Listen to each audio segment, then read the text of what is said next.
Naija people don bring ogbonge Bishop news story. My name na Nehi. Make a sharply yarn on some tori wey be say it just happen.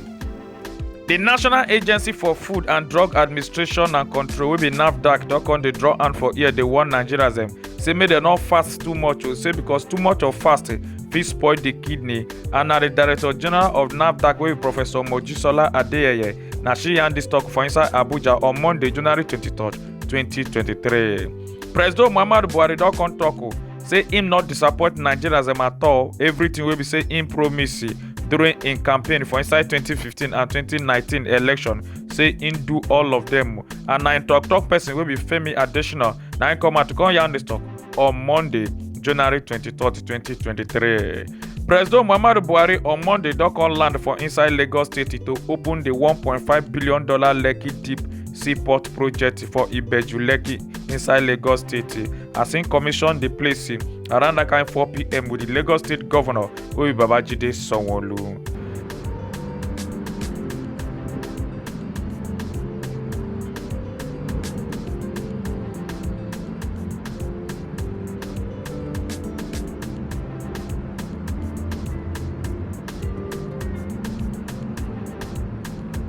As a young man, before you marry, make you shine your eye well for on top this story where this young lady wey be say she just born one new pikin, can't go give the pikin tramadol, say because he won't make the pikin sleep, say she won't go club to go enjoy herself with her friends. But before she come back, the small baby don't buy already for inside in sleep, and this gbege happen for inside Lokomba, Cameroon. One lady wey be Mrs. Nliam Amara Agbai wey be say she don marry for over 20 years, don dey thank God as God come give am baby twins, and him with her husband don dey thank God for safe delivery. One member for Progressive Congress wey be Tunji Abayomi don dey yarn on top Channels Television say na only man wey be say him be sinner na him go fit deliver the society from sin. He say because sin na the problem of the society and na only a sinful man na him go fit understand the consequence of sin.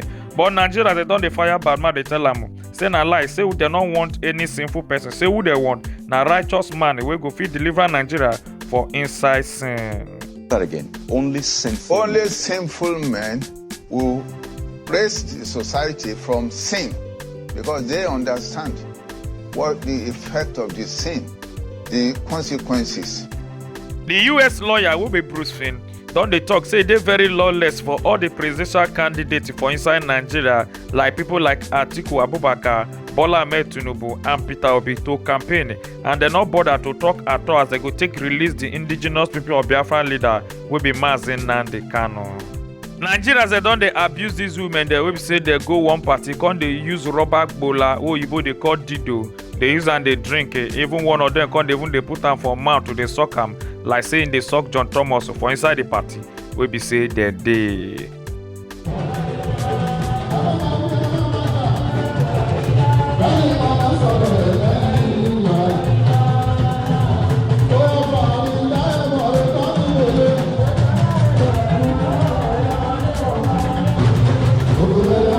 The wife of the People Democratic Party presidential candidate will be Mrs. Titi Abubakar don come dey tell Nigerians they say make they hold her responsible if her husband will be Atiku Abubakar fail to deliver all the campaign promises wey be say him yarn say him go do. So as him come add to am say him husband go even deliver Nigeria from poverty and insecurity if him become president of Nigeria after the February 25, 2023 election. For on top this video where the People Democratic Party talks they go attack a con dey fire gun to the Accord governorship candidate wey name be Lulu Briggs convoy for inside Rivers State.